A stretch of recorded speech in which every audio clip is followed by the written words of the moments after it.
নমস্কার বন্ধুরা, শিবানী কুকিং ব্লগে আপনাদের স্বাগত জানাই। আমি আজকে আপনাদের গরুর দুধ দিয়ে মুগ ডাল দিয়ে আমি সন্দেশ বানিয়ে দেখাবো। আপনারা পুরো ভিডিওটা দেখবেন। আমি আজকে মুগের ডাল দিয়ে সন্দেশ বানিয়ে দেখাবো। মুগের ডাল দিয়ে সন্দেশ বানাবার জন্য এখানে আমি গরুর দুধ নিয়েছি 500। দুধটা দিয়ে দিচ্ছি কড়াই। দুধটা আমি ফুটিয়ে কমিয়ে নেব। মুগের ডালটা আমি সিদ্ধ করে নেব। সিদ্ধ করার জন্য বাটিতে আমি জল দিয়ে দিচ্ছি। আমি এইখানে ছোট বাটির 1 বাটি মুগ ডাল নিয়েছি। ডালটা ধুয়ে নিয়েছি। জল গরম হয়ে গেছে, এই জলেতে দিয়ে দিচ্ছি। দুধটা ফুটে ফুটে কত কমে গেছে দেখুন। ডালটাও ফুটছে, ডালটা সিদ্ধ হয়ে গেছে। আমি এবার নামিয়ে জুড়িয়ে নেব, তারপর ডালটা বেটে নেব। ডালটা সিদ্ধ করে আমি ঠান্ডা করে নিয়েছি। নিয়ে আমি এবার এই মিক্সি বোলে দিয়েছি, আমি বেটে নেব। দুধটা ফুটিয়ে কমিয়ে নিয়েছি। আমি এই দুধের মধ্যে এই ডালটা বেটে নিয়েছি, এই ডালটা দিয়ে দিচ্ছি।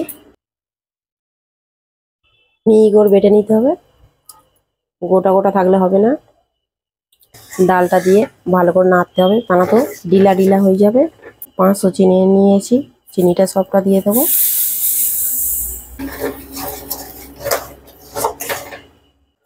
আমি এইভাবে নাড়তে থাকবো।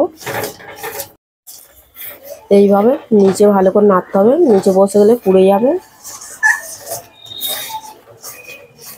একদম পাকটা হয়ে এসছে।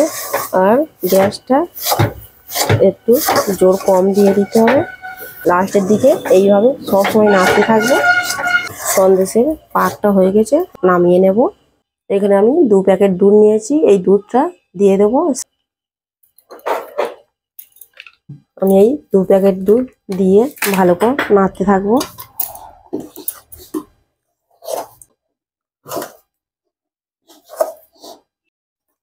আমি এই পাকটা নেড়ে নেড়ে এইরকম বানিয়ে নিয়েছি, ক্ষীর মতো করে নিয়েছি। এবার আমি এই ছাঁচের ছাপে আমি তুলে নেবো। উপরে ঘি দিয়ে নিতে পারেন, আমি ঘি দিইনি। প্রথম দিয়ে দেখি কেমন হয়। দেখুন কত সুন্দর হয়েছে। আমি এইভাবে সবগুলো ছাপ তুলে নেব। আপনারা মন করলে এলাচ গুঁড়ো দিতে পারেন, আমি এখানে এলাচ গুঁড়ো দিইনি। গরম থাকতে থাকতে বানিয়ে নিতে হবে, ঠান্ডা হয়ে গেলে হবে না। গরুর দুধ দিয়ে ডালের সন্দেশের রেসিপিটা বানানো হয়ে গেছে। এই রেসিপিটা আপনাদের ভালো লেগে থাকলে শিবানী কুকিং ব্লগে সাবস্ক্রাইব করুন ও লাইক দেবেন।